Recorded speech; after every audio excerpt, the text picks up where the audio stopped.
Good evening. My name is Lori Zabata, and I'm a proud JWU alum and the Director of Alumni Relations at Johnson & Wales University. Thank you for joining us for our inaugural Pints with a Professor, Finding Solutions to the Persistent Labor Crisis in Food Service. We're excited to bring this program to you, and I look forward to embarking on this discussion with our esteemed presenter and my fellow alumni. Before we get started, I'd like to review a few housekeeping items. This session is being recorded and will be available for future viewing. With the exception of the presenters, all participants have been muted. Set your view to speaker view in the top right corner of your screen. This will be the best way to see our presenter.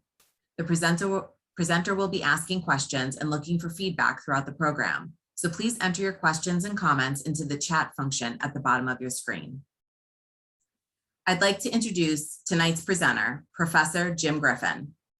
Professor Griffin is a professor in the Food and Beverage Management Department within the College of Hospitality Management at Johnson & Wales University. He's also a proud JWU alum, earning his BS in Food Service Management in 1988 and his MS in Hospitality Administration in 1992. He earned his Doctor of Education from Boston University. From 2012 to 2014, he served as president and CEO of the Cool Fish division of Slade Gorton & Company. Prior to joining Slade Gorton, Griffin spent more than 2 decades with Johnson & Wales University, serving in several senior roles, including Associate Provost of the University and Vice President and Dean of Academic Affairs of JWU's Denver campus. In addition to his work in higher education, Griffin has served as a consultant and owner of several food service related businesses. Griffin teaches courses that include advanced food service operations management, advanced menu analysis, and serves as a committee member to Doctor of Education students. Professor Griffin holds many certifications, including American Hotel and Lodging Association Certified Hospitality Educator, American Culinary Federation Certified Culinary Educator, and American Culinary Federation Certified Executive Chef. He has also completed certificate programs at Harvard University Graduate School of Education and MIT Sloan School of Management. We're so very fortunate to have Professor Griffin here this evening to lead us in this timely and informative discussion. Please join me in welcoming Professor Jim Griffin. Hey, thank you so much, Lori. And I want to thank Lori Zabata. How are you all? It's good to see you. Welcome to the first of what will hopefully be a series called Pints with a Professor. So I have my first pint over here. This is a beautiful Czech Pilsner. We were hoping to do this live. Unfortunately, the meeting we're having tonight will have to be online, but look for an alumni announcement in the future where we can all gather together. It's so great to be with you.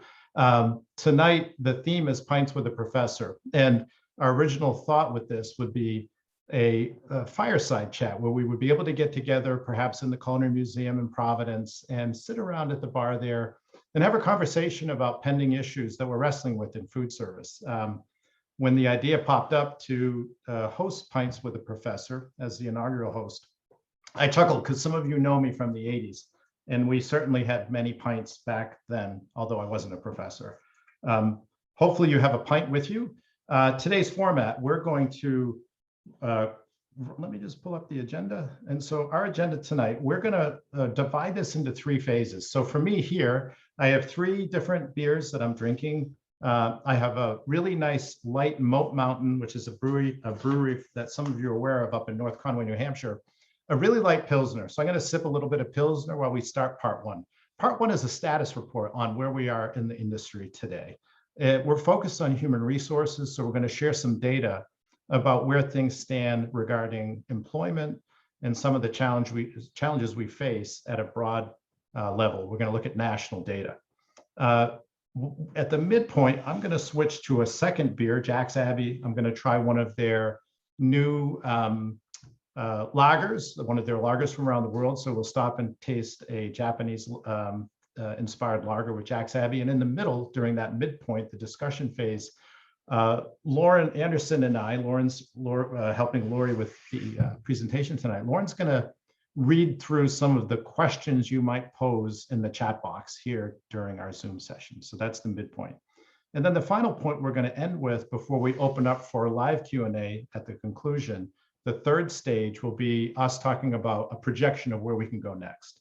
And I think that's probably the best part of this whole discussion, is being thoughtful about what we can change, what action we can take, and what things we can put to work to make this labor situation more functional, and perhaps start moving towards a long-term correction to how we handle labor so that we don't continue to have issues over the next 10 years or so.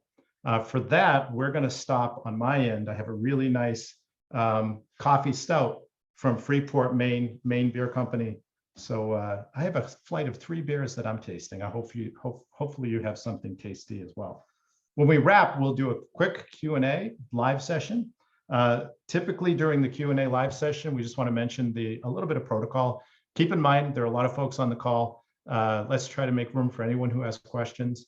And let's try to keep it lighthearted if we may. Lauren will be monitoring our live Q&A and will be keeping us on track. We want to leave a few minutes at the end for Lori to come back on and give us a final update as we wrap up. And so again, nice to have you all here. I see some folks on the call that I haven't seen since I was a student. I can't wait to chat with you. So let's take a look. Where are we as an industry? The status report. Well, you've all read about it. You've heard about it. It's made national news. The labor situation isn't good. We are faced with sort of a dualistic situation, though. Restaurant sales, I'm not sure you're aware, but they're the highest they've ever been. So just looking back a year and a half ago, if you backtrack to April and May of 2020, and we just look back to the point where the pandemic really kicked in right after March of 2020, our sales dropped from 65 billion to start the year per month. And these numbers here on the screen are in billions. 65 billion, which was the high watermark. We'd never seen sales that high in a given month ever, to 30 billion in April 2020. Now, that's interesting data. Most people have seen the data set, and you can see over time as we shook off this whole changing model of business with this pandemic, how quickly sales started to pick up again. But we never approached 60 billion till well into the first quarter of 2021. But take a look at 1 year later, we went from 30 billion in sales in April of 2020 to 66 billion, more than double the sales in less than a 14-month period of time. So it's about 13 months turnover. We doubled sales in the midst of a crisis where we lost half our staff. So the one little caveat from that April of 2020 incident was when sales dropped by half, it wasn't long before we cut our staff significantly to adjust for that fixed cost. We couldn't change our leases, so leases became an issue. Any sort of variable costs that we had, typically things like food and other supplies, even energy, we were able to cut back. Staff became a variable cost and we had to cut it. Fixed costs became our Achilles heel, and we limped along through the second and third quarters of 2020. Pandemic, we got vaccinations, things started to improve. Once we hit 2021, though, it was like a jet engine took off. Look at the sales from June through September. These data are from the US Census, so these are federal data. Some Federal Reserve data we'll look at later shows a slight tapering in August and September where we're below 70 billion. But census data, which is the baseline for this entire model, shows we've broken 70 billion 4 months running. That's the highest we've ever had, ever. Even in 19, before we even came close to having a pandemic, we were never 71 billion. So just let that soak in for a minute. So what's our challenge? We have a labor issue. We also have a sales issue. We have tremendous growth happening on top of the biggest negative labor event we've ever faced. And the growth, although it's starting to settle down right now, going into the last quarter of this calendar year, it's still never been higher. Even if we pare back to 65 billion in sales, that's still some of the highest we've ever seen in the history of our industry. So we have challenges. Let's look ahead. So here, if you look at the economic reports from the Federal Reserve, you can see the same sort of trend line. These are retail sales in restaurants taking us through August. You know, we exceeded 70 billion according to the Federal Reserve as well, coming out of August alone. And we could see halfway through the right-hand side of the model, January of 2020, and following that tremendous drop in sales that occurred the first quarter of 2020. So look at that trend line, up, up, up, dead stop, drop, and then look at the top end line. We're 10 billion above in a year, 10 billion above any number we've had previously. For the same type of growth to have happened, it took us from about the beginning of 2017 all the way through the mid to end point of 2019 to increase by that same 10 billion that we've seen in just a short period of time, 2021.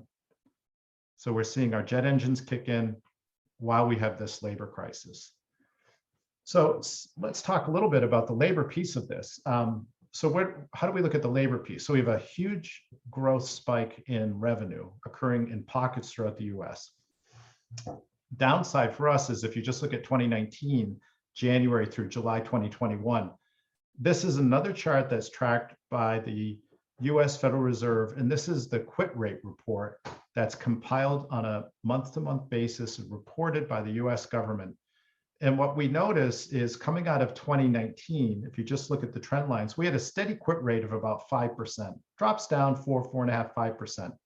So industry turnover rate was, if you measured it on a 5% turnover rate, you'd turn your entire staff once every 2 years, roughly, just about once every 2 years. When the pandemic hit, we saw this tremendous drop in quit rate. And then look at what happens. Pandemic kicks in and the quit rate now is crept up at 6.4%.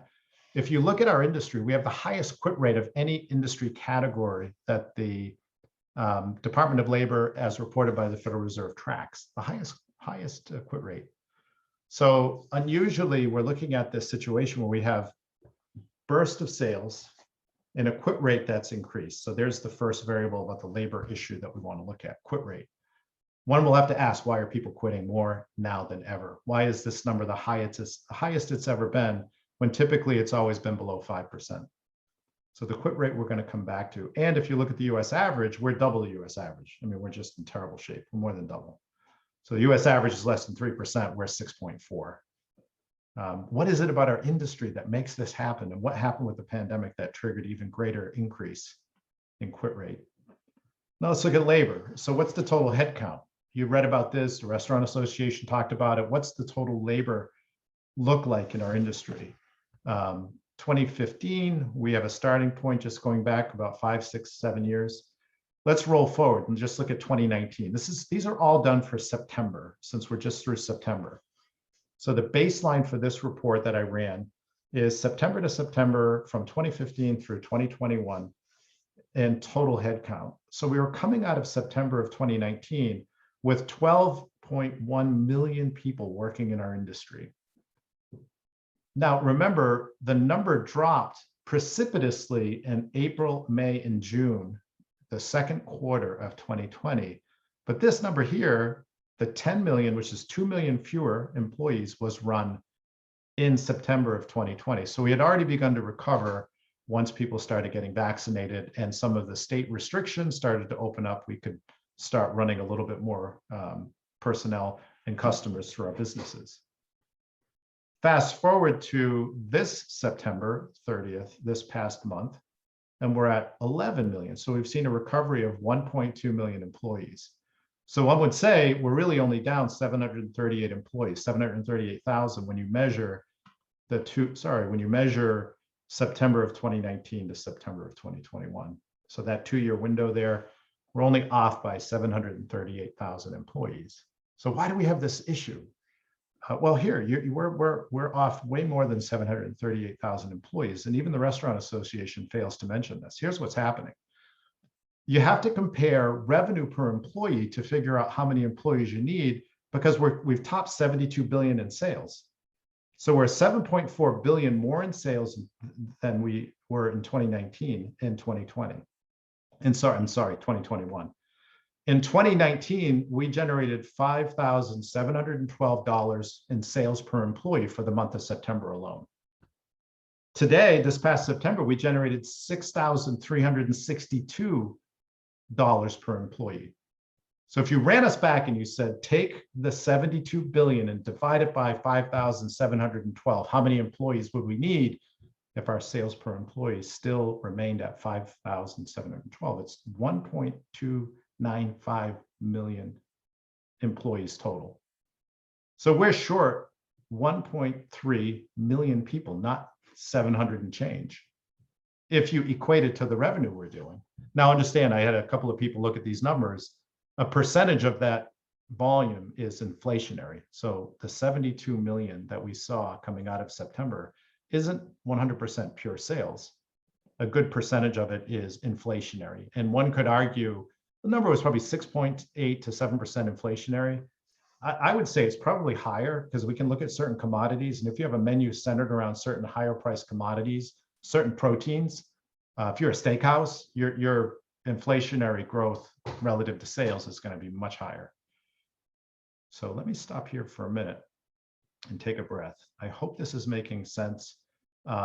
If you have questions brewing, we're going to be coming up on a discussion midpoint. So keep them brewing, and then we'll catch your questions in a few seconds. And I hope I'm not losing you with all the numbers.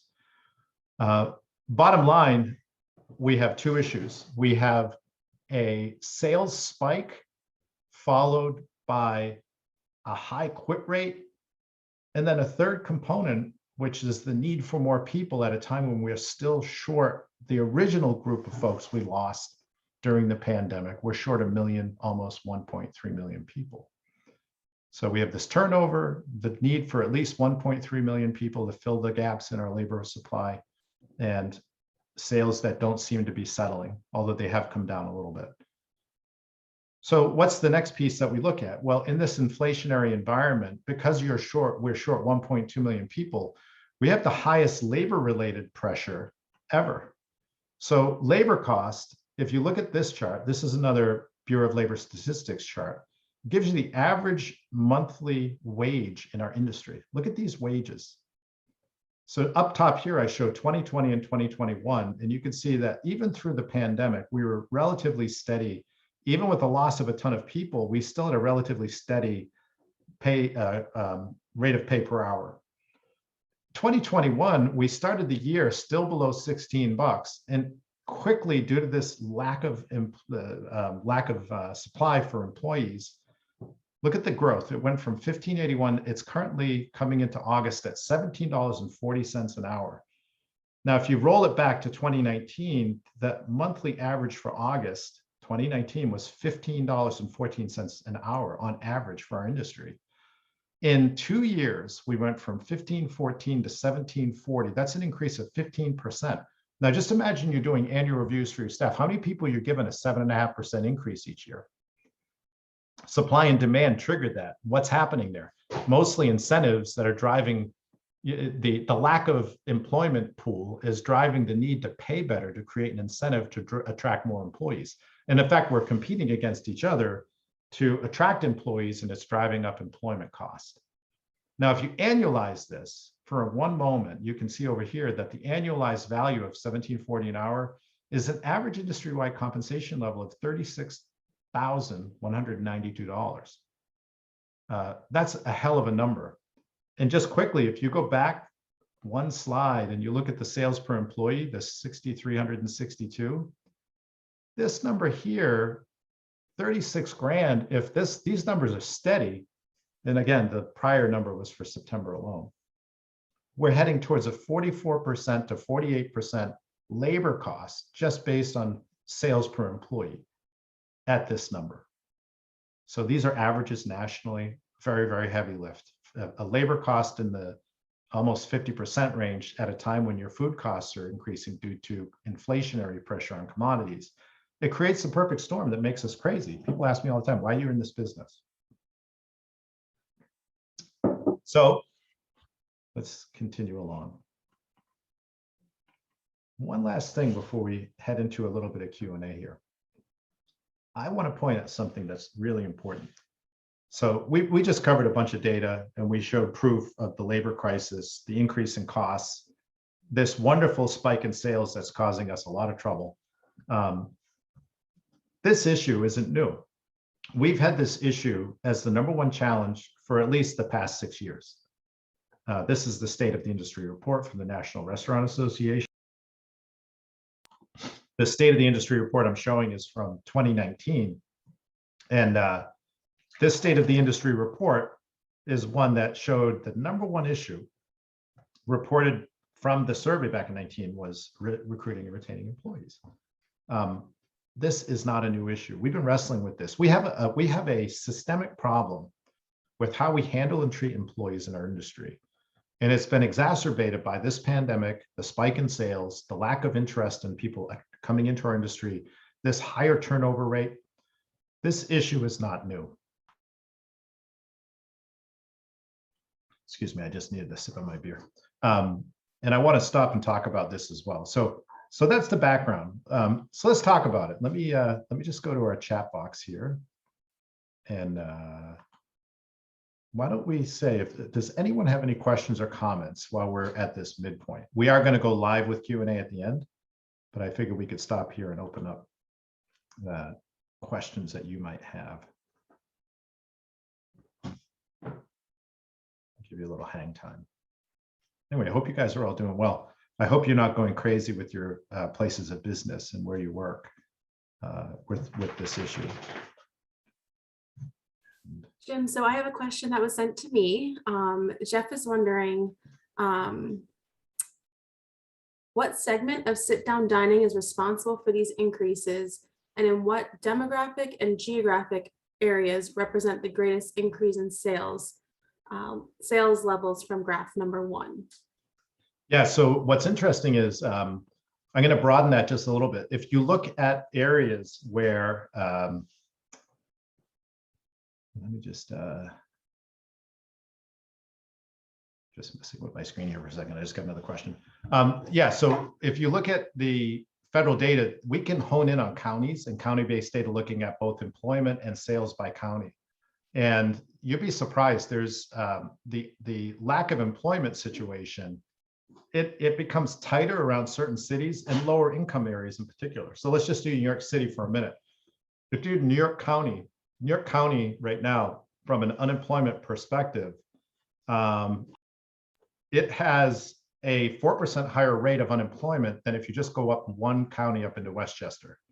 The issues with unemployment are concentrated in lower income communities, which is perplexing to an extent because traditionally our industry has been attractive to immigrants and others that have initially been in lower skilled positions.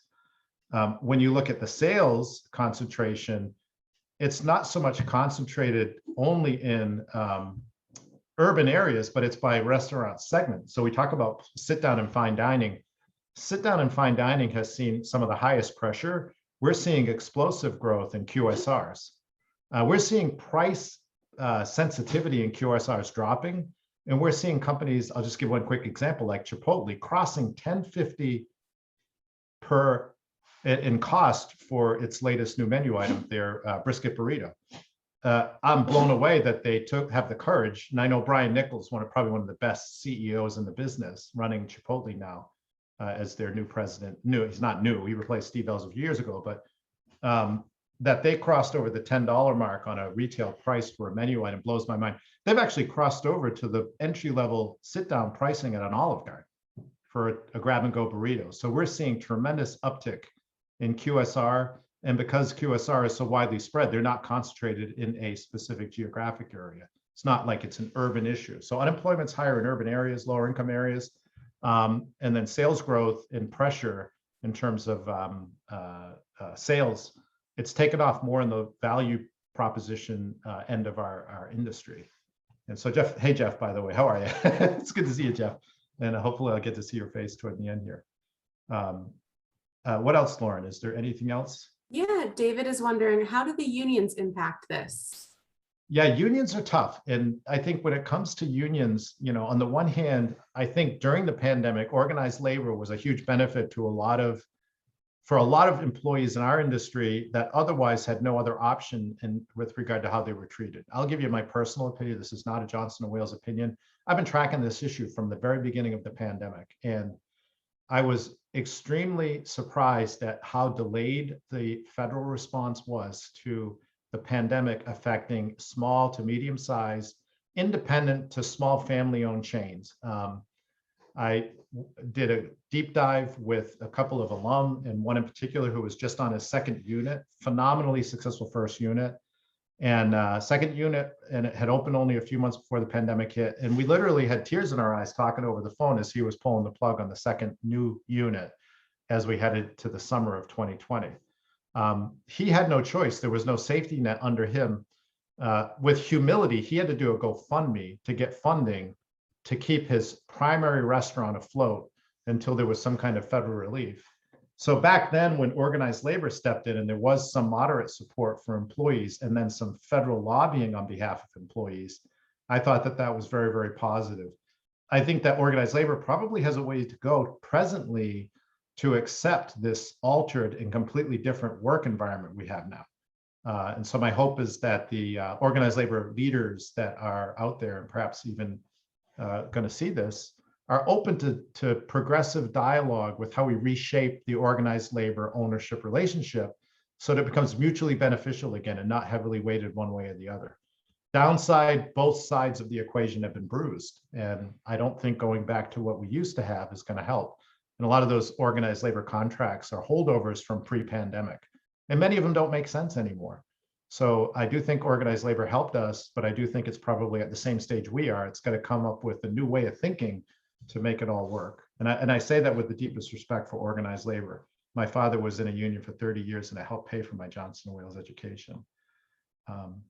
Now we have time for one more, Lauren, and then we can keep going. Yeah, we have a comment from Laura, and she says these same labor force issues are happening across many industries in the United States. Yes. And some of the main issues that employees report, as you mentioned, are poor work conditions, and that includes scheduling, long hours, forced overtime, and varying schedules. So another more to come on that as well.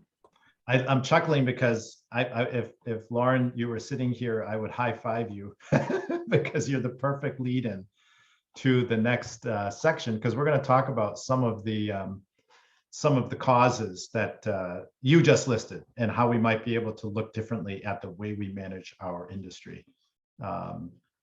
And I think we just have one more pop. Yeah, Valerie just said, do you think that the traditional work schedule is being disturbed because of the change on demand work, like gig work, that is available? Yes, and hey, Valerie, how are you? Thank you for the question as well. I appreciate it. And the same for you, Laura, and David too, for the question about unions. I do think that I'm going to step back for a minute to a wider aperture. I think we got to rethink the whole thing. And I'm going to talk about it in a minute. But I do believe what you're pointing out, this gig work environment, the ability to be flexible, to work on demand, to be more of an entrepreneur and have a lot more control, good or bad, by the way. And so I'm hearing from competing industries that are taking our workers, that they're attracting those folks on a gig basis in some cases, and doing so in a way where the individual has so much more control and flexibility that they're willing to take on more risk, meaning risk that they might not get the hours they need in a given time. I'll give you an example. Here in the Southern New England area where I am, many towns now are incentivizing hiring snowplow drivers. Imagine that, snowplow drivers. It's a gig job. They're offering a $2,500 bonus to come through the door if you stay through the season. The way they're incentivizing is you have to stay through the last snowfall as a municipal snowplow driver. I'm laughing. I'm like, they can't find snowplow drivers. That's a huge issue. How am I going to get to work during a storm? But then I thought about it further, and I'm thinking, if I'm running Luciano's or another small banquet house around me, where the hell am I going to get help when even the snowplow guy is getting $2,500 and can pretty much work around their schedule? And I know he has to work when it snows, or she, but that's what we're competing against, this whole flip in incentives and competition with these other industries that we never really had to compete with before. All right, so let's take this comment by Lisa and springboard forward. So let's go forward, Lauren. So what I mentioned a minute ago, what do we do next? And I think this is where we need to dig in. In some of the classes I teach, and I just finished a graduate program, a graduate certificate at Sloan School in innovation and strategy. I teach strategy, so I continue to go through training. The pandemic was a great excuse to go back to school. I took a class with a series of industry experts, and the last class I took was a class on organization. The theme of it was based on a heavy set of organizational psychology. And one of the reasons I took the class was when we talk about innovation, we have to talk about ways to think differently so that we can become aware of new opportunities. So I spent a class with Hal Gigerson, who's really well known, used to run the MIT Leadership Center. And one of the things he talked about was when people go through change, when new things occur in their life, when there's opportunity to innovate, it comes with a bit of anxiety. And strong leaders and great organizations make it safe to have organizational anxiety. So that if you are in a position and it's changing and you go from position A to position B, that change anxiety going from A to B is something that good organizations manage and make comfortable. So you don't let that anxiety become a trigger for distress or even departure. And so in taking this class, it got me thinking about it. You know, we've known for years in the classes I teach about triple bottom line, people, planet, and profits. And in the recent decade, planet has become so central to what we do in the food business. There isn't one food business that's not talking about planet. You know, when I was coming up at J&W in the 80s, and there's a bunch of you fellow folks that were part of the Happy Chef Club with me in the 80s at Johnson & Wales, we were taught about profits, and mostly we were taught to manage our restaurants from the back door to the front.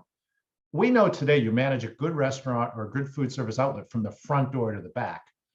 So we learned this profits piece. We learned over the years about planet, and we've done more with people. I mean, I look at what we were like in the 80s with the sexual harassment, the behavior, the drug abuse. I mean, we've done so much, but we don't have a clue when it comes to people, because the one group of people we've been neglecting and failing to recognize and not coming up with a new model to address are employees. Employees today have finally made us aware that they can't be taken for granted. So I say the first thing we need to do is look at this triple bottom line and look at the people equation and go beyond just the social issues we face, all the way to the extent of looking at employees within our organizations with a heightened awareness. And so I say the time has come for us to really start digging in with our employees. And it starts with knowing who they are. So as of right now, this was actually done last December, but the stats still hold true. As of today, 75% of our employees are between 16 and 40 years old. And I have to point out that Gen Z goes from 9 years old to 24, but most states don't allow food service workers to work for you unless they're 16 or over. I hope there aren't many of you that have 9-year-olds working for you. But take a look at this. So 75% of the people in our industry are between 16 and 40 years old. Are we calibrating the way we manage to this set of demographics? Do we even understand it? Do you know at your organization how many people fit into each of these 4 generational buckets? Each of those generational buckets has a different view of what work should be like. Now, I've been here at Johnson & Wales for 32 years teaching. I haven't missed a year of teaching in 32 years. Even when I was working outside of Johnson & Wales, I still taught here on a regular basis. I never missed a semester or a quarter teaching. When I look back, so that means I've had 32 consecutive years of 18-year-olds. Every year I get a year older, but every year they stay the same age. So over the 32 years, I've been able to talk with every new generation of 18-year-olds and say, what's important to you? What's life like? What are you looking to do in the next 3 to 4 years? When you graduate, what's your dream? And today, this demographic, this Gen Z demographic has clarity. So many of them have clarity about where quality of life fits. Whereas our generation, this group back over here, kind of, I'm on the border of Gen Z and baby boomer, we were just shut up and work, right? And many of you know that. And we still live that way, many of us. Shut up and go to work, get the job done. Don't worry about quality of life, work the 90-hour week. So if we know that there are generational gaps in how people view work, they have different expectations, how come we aren't paying attention to this? And the same is true. We can look at each generational group by category of work. So we can pull data that shows what fast food workers like. Look at these guys. 65% of your fast food workers are between 16 and 24. That should inform how we're managing. And I have to say, there are some companies like Yum Brands that have dialed this in so incredibly. They are a ninja at managing young Gen Z talent today. You wouldn't think to look at Taco Bell as a role model. I'm telling you, you need to look. Chefs, look at chefs, the difference in the age groups. And so chefs heavily weighted millennials. So we're leaning older, makes total sense. It's a heavier job. Servers, of course, you would expect as well, 51% Gen Z. So I look at these data to start learning what people, at least demographically, are like. We can break it down by gender. And so that's another category we can break it down by. And then, I also like to look at some other variables. So if we know that the generations that work for us are concentrated, Gen Z, Gen Y, if we know that those generations have different expectations regarding work, let's take a look at the other piece of this and say, well, if we know that's part of the equation and we can't find help, what are the best ways we look for help? And then what are the reasons people leave us? So those are two more pieces I want to add to the equation before we wrap with a final thought. So I'm going to springboard over here and say, okay, now let's look at how we find our people. And we know that employee referrals are half of the equation when it comes to finding staff. So back up. If I know that a majority of my personnel, say I'm Taco Bell, are between the ages of, say, 16 and 24, and I don't know how to treat them well, that's sourced to 50% of my hiring. So there's a symbiotic relationship between how you treat people, knowing the age group, the demographic, the gender, and then how you treat them triggers how they're going to end up being a resource for employee referrals. So there's a connection there. This last piece, I want to show you Blackbox Intelligence. It works with Snagajob. Some of you guys use Snagajob for recruiting. Blackbox Intelligence tells us the top 5 reasons why people leave us. So this last one looks at why people leave us. So we looked at demographics, who these people are. We took a quick look at where we find talent, and now we're looking at why people leave us. And the number one reason up here is higher pay, which speaks to the last chart I showed you earlier about compensation levels breaking 17 an hour. We're still pressured when it comes to higher pay. But what's interesting is if you look over here, this statement at the bottom from Blackbox, of the surveyed employee hourly workers, 15 have changed industries in the last year, and another 33% want to. So I add this up and I say, there we go again, 50% of our crew has either turned over and quit or is about to. At that rate, 50% of our crew, you're going to have turnover of more than 1.5 times in a given calendar year. And that's what a lot of you are facing. So we know it's higher pay, consistent schedule. You mentioned that earlier, Laura. Lack of professional development. This one I want to hover over in a minute. Work hours, late nights, weekends, holidays, and then this one here, work environment. When I looked at these data, the first question I asked was, knowing the demographic, the first slide we just looked at here in this second half of our presentation, this Gen Y, Gen Z stuff, knowing that referrals drive hiring, which of these 4 can we change without increasing costs, something we have control over that would create benefit to us? Which of these can we engage? I know not all of us can afford to pay better now. It's just getting to be out of hand. We can't get to a point where our labor cost is up in the 60% range. Your customers simply won't allow you to increase pricing to cover that increased cost. So we looked at these and we said, which of these can we address? And, there are some that we can address. Before we talk about those, I want to add one last little nugget though. And this is from Blackbox again. And these are the sticking points that people shared that relate to their job in our industry. So the last 5 related to the previous 5. Starting wage, promotion opportunities, what my students call career progression, the flexibility in schedules, health benefits, and company culture. So we just listed those here, but here are the incentives now. So this is what we're doing to resolve these. We just looked at these on the previous slide. Cash bonuses. Cash bonus for hire, cash bonus for interview, retention bonus, free meals. I have to tell you something. When I looked at this, I thought, how cool is that? These are great. These don't solve anything. These 4 things, all you're doing is throwing money at the issue. And when I talk to my 19-year-olds, these aren't the things they're looking at. They do worry about money because they have student loans, but there's other variables that you can address that will affect these 5 issues, the same 5 from the previous slide. And there are these 3 over here. So what do we recommend? What are we looking at? What do we recommend? You don't have to address all the issues, but each generation that works for you still wants certain things from work. And one of them is career progression. In other words, you got to talk to people. You got to find a way to map career progression. You got to offer scheduling that makes sense. Very difficult, very, very hard. But there are ways to begin managing to allow us flexible scheduling that gives the employees some degree of control. And then the company culture and work environment piece. This is so long overdue. We've been talking about it since the 80s. And we've made huge progress, even, in major issues that we saw in the 80s. Today, they've been resolved, but we have so many more issues to resolve. So what do we recommend? What's the big picture look like? Typically in an org chart, if you pulled an org chart for a restaurant, it would look like this: a chef or an owner, you can call it a chef owner, whatever you want to call it. You got your day manager, your night manager, you got your chef de cuisine working for the chef.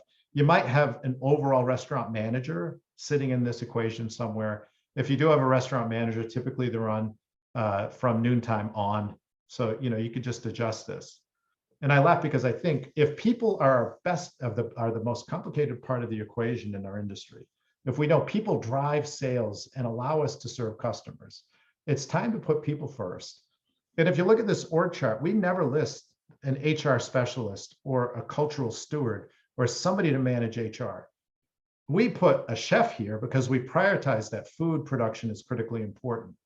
And I will argue that what's far more important than solely looking at having a leader run your menu is having somebody that can build your team. We should have a chef to employees, somebody running HR. And I'm not talking about the person in HR that handles your new hire forms or your I-9 or your tax filing. I'm talking about somebody who has the professional capacity to be part of your team, to fill an operational role on your team, and also be the steward of a positive employment culture, one that addresses some of the issues we saw on the previous page. Going backwards real quick, offering cash bonuses to get people through the door does nothing to create a culture that improves the way we treat people.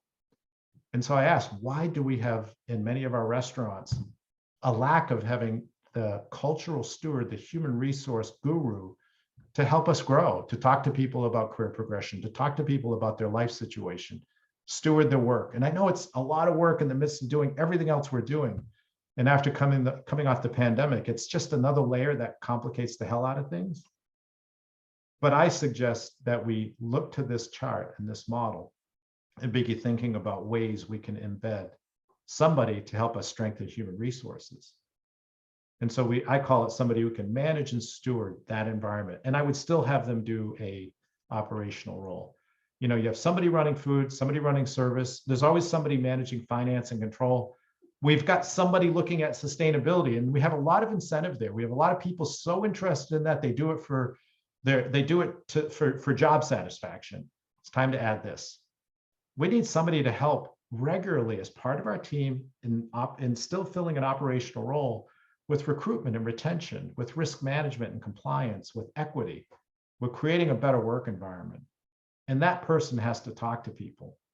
So ways that you can, this is actually, I expanded this to three. So two ideas rather, and three tactics that could help. The best companies today that are making progress, and I'll share a few on the next page, are ones that are tracking data to improve work culture. In other words, they're taking it so seriously now that they've made people the number one priority. They're using human resource management systems to gather data, and they're looking for areas of weakness amongst their team and the human piece of it, and acting quickly to fix what's broken.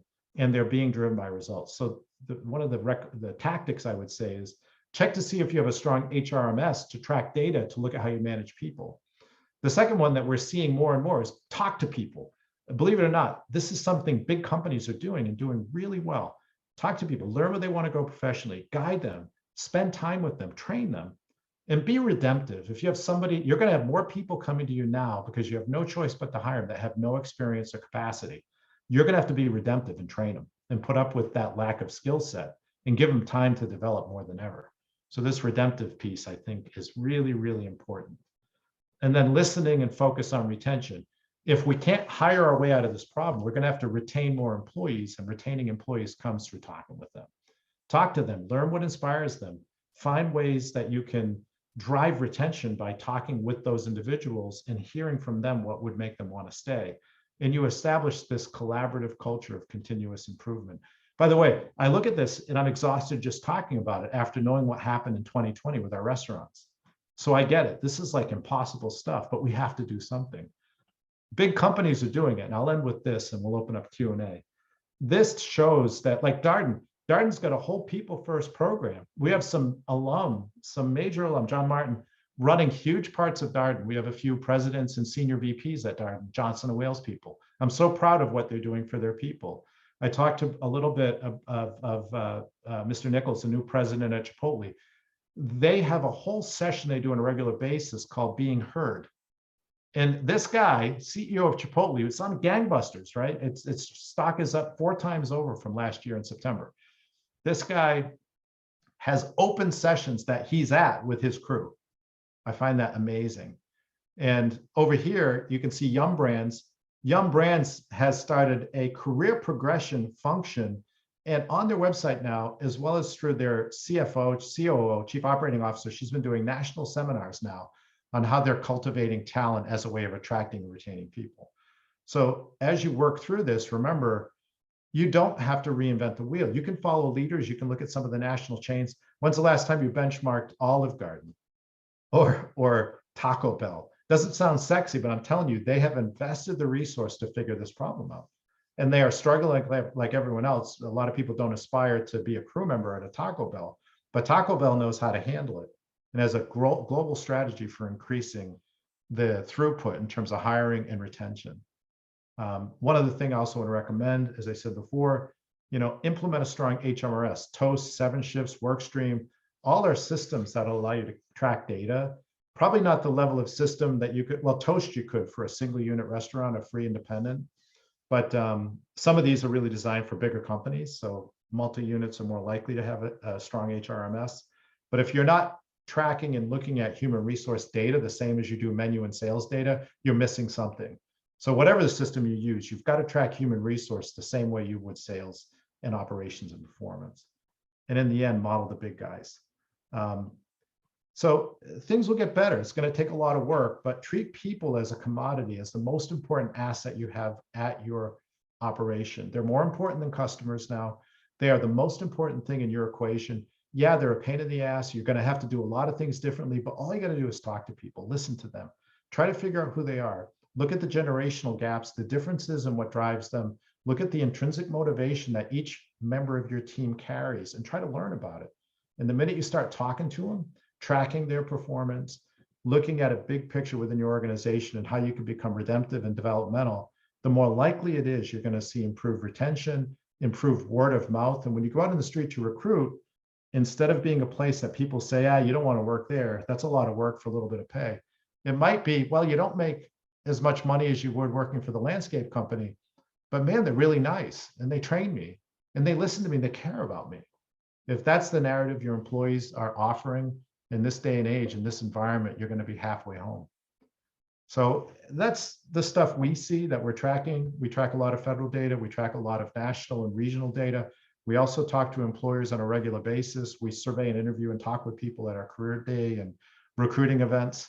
I will say, in wrapping up, and we'll open up Q&A, the time has come for us to take HR seriously, or it's just going to keep being a problem. My hope is in 5 years, it's no longer the #1 issue in our industry. All right, so thank you for that. Lauren, why don't we stop here? We'll do a quick open Q&A. And I'd love to hear from you and hear what you think. So let me, I'll stop sharing this, Lauren. What do you think? Yeah, sounds good. We have some really great conversations going on in the chat right now. And also, you touched a little bit on this, but Mark was saying all of this sounds great, but how do you do it for a small business? Yeah, small businesses are tough because a lot of what we're seeing from the big guys costs money. And of course, what happened to us is small businesses. We don't have any money. So it's a catch-22. Pardon me while I open my last beer. I've been drinking beer behind the scenes over here, so I'll just be quick. This is a Maine beer company, coffee stout. And I've been drinking a progression. I started with a lager, and then I went into an IPA, and now I'm finishing with a stout. So I'm going to drink this stout while we visit. Small businesses, a couple of things I'm hearing from others, independents. And the independent community is my community. I'm hearing about independents banding together to get value discounts and jointly subscribing or working with vendors that provide software to track employees. I'm also hearing about independents banding together and working together to recruit and hire and train. And I think that's rather interesting. So you have 2 or 3 independents that have gotten to know each other in a region who are now formally teaming up. I'm also hearing that they're doing that to find economies of scale with health benefits, because the benefits equation is part of this bigger HR issue. I would never have guessed in a smaller community, although these operators are all friends, you guys are all friends, that you would formally collaborate to lower cost for things like health insurance, for recruiting of employees, for training programs. But that's the kind of thinking I think that has to be considered. So now you're teaming up with others in your community who might even be sort of competitors. So I would give those things some thought, because I think the biggest barrier to us as small independents is going to be cost. I mean, where do we find the money? There is slight upward price opportunity. We've been learning about price tolerance.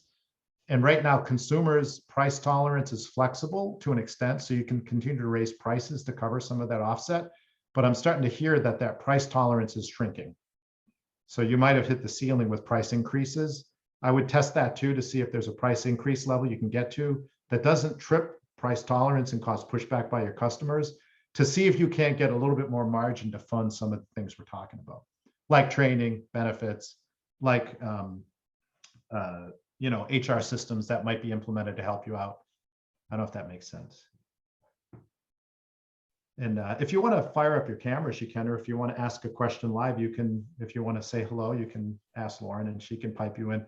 We'll have some protocols. So if you talk for all of the last 5 minutes, she might shut you off. She might shut me off too. So Yeah, if we want to do live Q&A, or if you feel like putting your question in the chat, I'm happy to moderate and read it from there as well.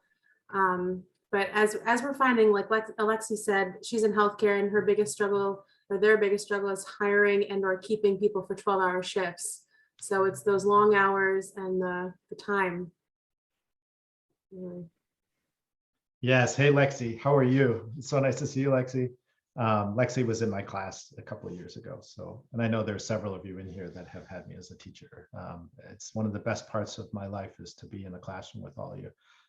Yeah, Lexi, I mean, when you graduated, I know you looked at a few different employers, and you have the fortitude to do these long shifts. But I just think that the nature of that 12-hour run has to be rethought, because there are fewer and fewer people, Lexi, in your demographic, and you're fitting into that Gen Y bucket. That I just, you're unusual, Lexi, that you're willing to do that work. And I worry about how in the long run, how many others are going to continue to do it, because the people that are willing to work those 12 hours are fading. And by the way, so many of us in the 80s, hey, Andrew, how are you? Hey, Jeff. Good to see you guys. Hey, Valerie. So many of us have came up like these two cats here, Andrew and Ingber. We're all 12-hour guys. We're worn out. I don't think many people today are willing to do it in your demographic. So it does require a rethinking of the hours and the model. And my hope is that can be done with some degree of financial efficiency. Awesome. Thank you for putting your cameras on. And I will invite Andrew, if you have a question. I know you were first to turn your camera on, so feel free to ask Jim. I'm just curious, how do you think, how's it going? Hey, man. I was just curious, how do you, like on property here, we're starting to really take a push towards technology. And as far as like mobile ordering, mobile stations within our restaurants, how far do you think that's going to go? I think and hey, Andrew, every time I see you, I think of Giorgio Polenic giving you a hug. So, and Jeffrey's laughing because Jeffrey's gotten hugs like that too. There's my wingman, Pat Riley, just showed his face. The founding co-CEO of the Happy Chefs Club. Hello, Pat.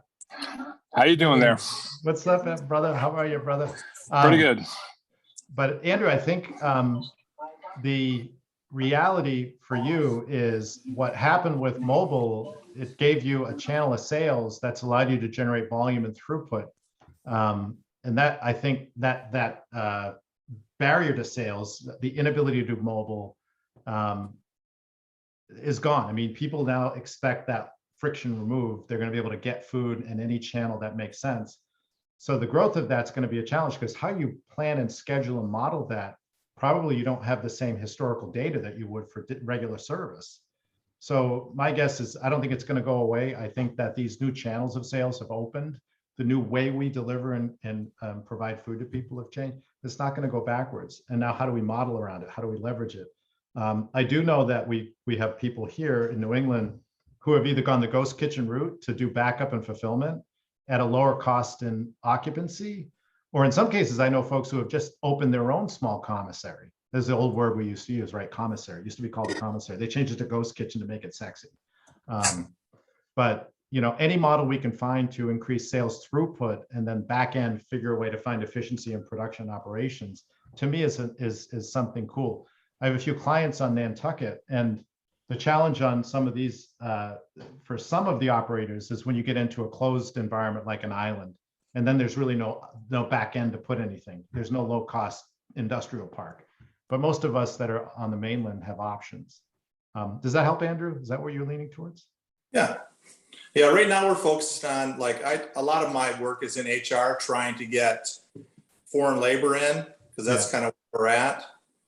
So it's been a struggle the last 18 months, but we're getting there.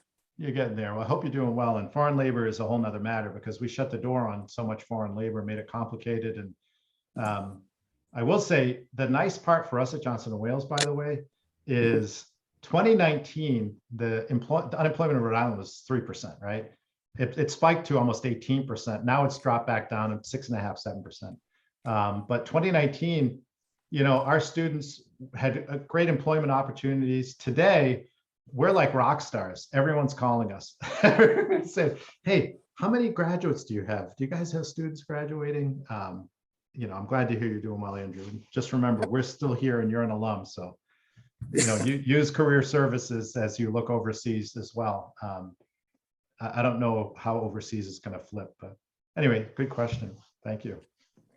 I think Valerie was next to turn her camera on. So Valerie, if you have a question.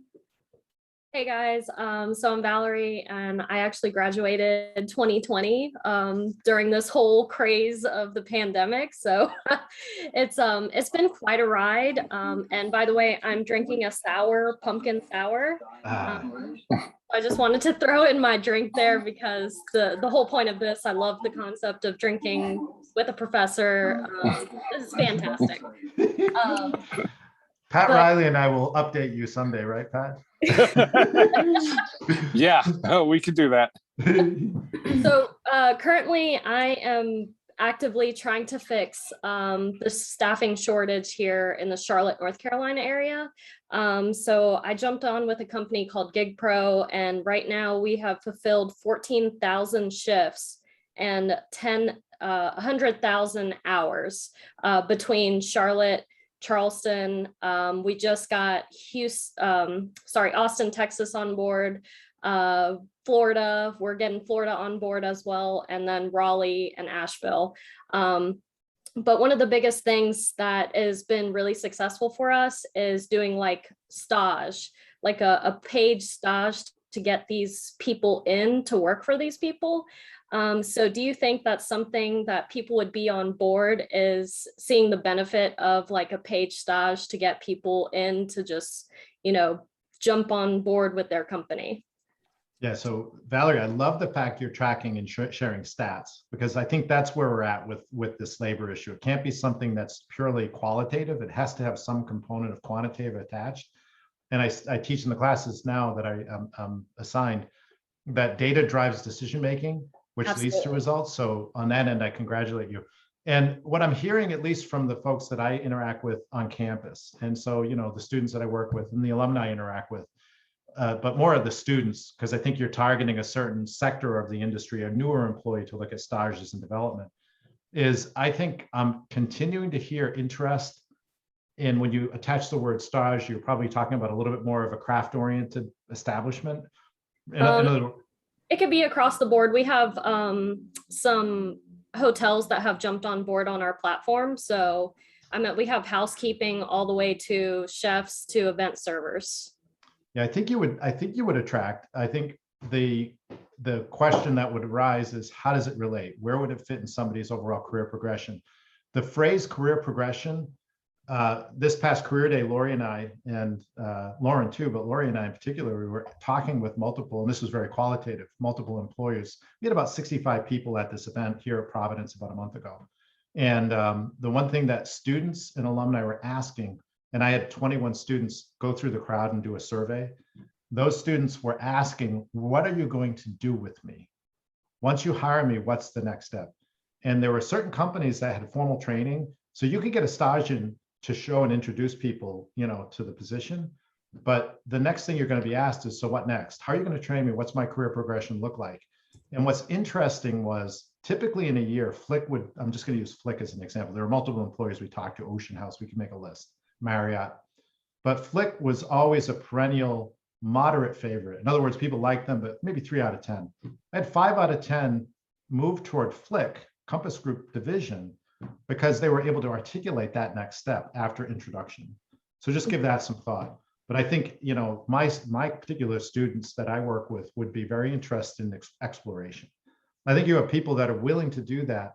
And more than ever, we're seeing a good culinary education is teaching people that they don't want to be a chef. How you like that? Don't quote me. Don't record this and send it to the competition. No, a good culinary education teaches students the other aspects of our industry that they want to go into. And we still have 50% of them want to be a chef, but a majority of them, the other half, I shouldn't say majority, are learning that they want to be bev, they want to be front of the house, they want to work in some of their catering. Or even some people like Mr. David Salfas run big, huge hotels. He was my roommate when I was a sophomore, as a junior, by the way. So. Excellent. Thank you so much. I appreciate it. Thank you. I'm going to have another sip of my IP. I know we're running late on time, so I'm going to turn it back to we're at our time, but I know a lot of people have questions, and if you're willing to stay on and answer some, that would be fantastic. And speaking of David, he wrote in the chat, do you think the term paying your dues is still essential? I'm old school, and I'll defer to Pat and to Jeffrey and the others that are here, Andrew, even Brian Mullins joined us. I struggle with the classes I teach. I do not sense with my current groups of students, they're all 4th year seniors, any lack of willingness to work hard. But the negative connotation of paying your dues as something abusive to me, and I know David doesn't mean it, or the question isn't leaning that way, but the phrase is one that I've kind of moved away from, because for us, paying your dues meant what it sounds like, and we like that. Andrew and I work for Opalenic, and he used to poke at us, you're pretty dumb for a smart guy. And he'd say stuff like that, and he'd beat the crap out of you. And you would take it. Today, I think what students want is something more formal, not paying your dues, but learning a strong work ethic, letting performance drive career growth. Those are the words that I think we would use today. And I do think the notion of earn your stripes, of paying your dues, is essential today. And unfortunately, the phrase and the way people look at it, it's been given a negative connotation. You have to earn your way forward. It has to be performance-based. There's no other way around it. And we can be redemptive, which I agree with, which means you grab people and give them a hand up. We're not giving handouts, though. We're not doing that. Our business is not a place for handouts. But I will give you a hand up now. And I'm not going to let you toil away and injure yourself and stumble over your own feet without reaching that hand out now. Unfortunately, in the 80s, I think we let people stumble and fall and skin their knee. I don't think we need to do that. So paying your dues is essential, but I think it's more earning your way forward, letting performance drive career progression, and giving a hand up when people need it. Because certain groups of people, certain types of people need a hand. They can't do it without your hand out there. So that hand has to go out now. And that's the piece we're lacking. We haven't put the hand out. And we've seen it as a weakness if you have to grab somebody by their hand to give them a pull. And I just don't believe that. I've never believed it as a faculty member. Everyone's different. I've needed a hand up once in a while. People have asked me for a hand to grab them. And I think when you grab someone's hand as they earn their stripes and pay their dues, it creates a relationship. And that relationship is what drives retention. We care about people when we reach our hand out. Now I put my foot in your ass, get your job done. I sound like Opalenic. Some of you newer students, Opalenic was our faculty mentor for many of the older alumni here. And those are literal quotes of things he used to say. So I apologize if it's a little bit rough, but we love the guy too. So, all right, I'll stop. Jeff was next to turn his camera on. So Jeff, if you have a question, feel free to ask Jim. Oh, I don't know. I don't know about questions, but like Valerie, I have the 4th edition of Pinhook Straight Rye, which I'm working right here. So I feel pretty good right now. Listen, this is not a new problem, right? This is a problem that stems well before the 80s, I'm sure. It's only that most of us on this Zoom know about that. So I would offer the following, and it's not so much a question. And I made a bunch of comments. Having been a training manager for a major casual dining restaurant company in this country with a lot of units in the Northeast, I happen to have some great mentors. And Jimmy, you're bringing up Opalinic quite a bit, but I just want to be clear. The main reason that I joined this evening was you were one of my mentors for quite a few things, and it's great to be here for that. So I would offer the following, which is, I made a few comments, and I'm sure people read them. You'll never be able to put a price on employee morale. No. Right. Well, we can, right? We can quantify that, but the statement really means if you can't get them to wave your flag, you failed. Right. And that's a systemic problem that many of the graphs and many of the things you said, we've gotten much, much better at. Right. We don't throw people into the freezer. We don't throw a bucket of cold water and flour on them and lock them in the walk-in. Those days are long and gone. We don't say things like, the only difference between you and me is I still work here. Those behaviors are long gone. Listen, Chef Lipa was a lovely man, by the way. But I would say I just posted some things. Cost no money, takes no time, right? So if we can model the way, if we can remember to praise in public and to offer feedback in private, that carries an enormity of weight. That might be worth 50 cents an hour to somebody who's sensitive, right? That means my guy won't embarrass me in public. He won't tell me what I did wrong, right, in public. So it's not public information. He'll hold my hand. He'll walk me through the next problem, right? How easy is it to have lunch with your staff once a week? Now, if you guys have 6,000 staff members, I'm a small independent guy with a number of very small businesses. It's very easy for me. But for the guy with 6,000 employees, I guess it's more difficult. But you have line level managers who can tackle that and report back to you, right? I happen, Jimmy knows I'm a fisherman, an avid fisherman, right? Yeah. So every now and then I walk into one of my businesses with a cooler full of fish and I say, who's hungry today? Take it, get it out of my hands, right?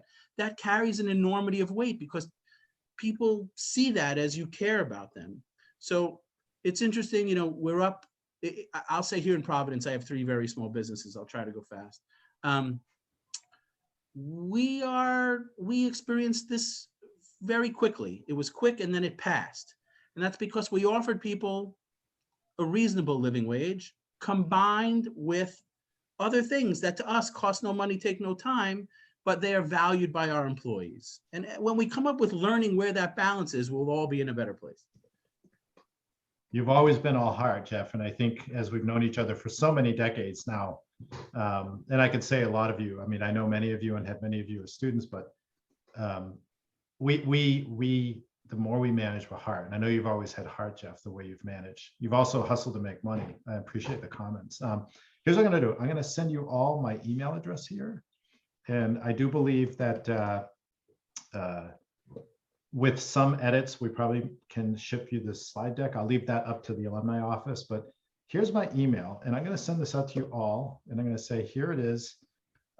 So many great comments and great feedback. As alumni of Johnston & Wales, we are part of a family too. And when Lori and her team and alumni try to reach out and provide these moderate events like this, the hope is that we're also modeling relational development with you.